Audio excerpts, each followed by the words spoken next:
understand that this room had a very, very long session, and many of you were part of this session.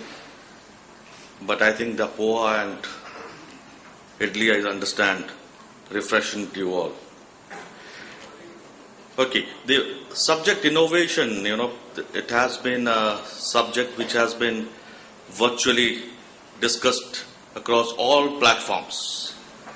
There's not a single platform, whether it is CII, whether it is FICCI, and why such large platforms, even small platforms, the Indian Council of Agriculture Research, the Industrial Research, almost every other day there is a conference on innovation. Now, what is innovation? Now, if I go by Peter Drucker's definition, it defines innovation as a change that creates new dimensions of performance.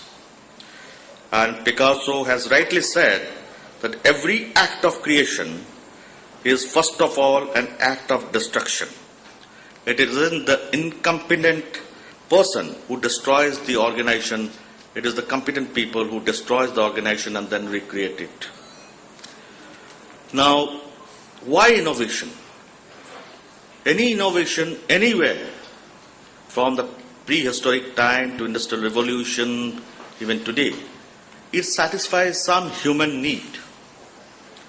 There cannot be any human innovation without a component called bringing comfort to some human discomfort or needs.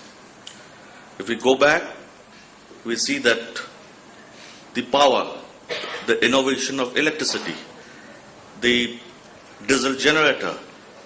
Today, without power, we cannot stay for a moment.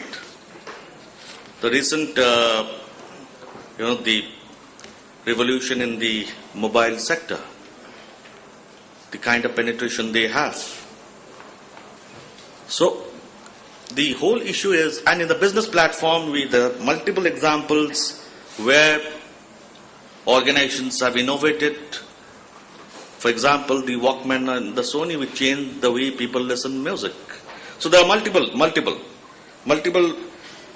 innovations, and it has become a buzzword, it has become a reality without which no organization can survive. Now, coming to HR,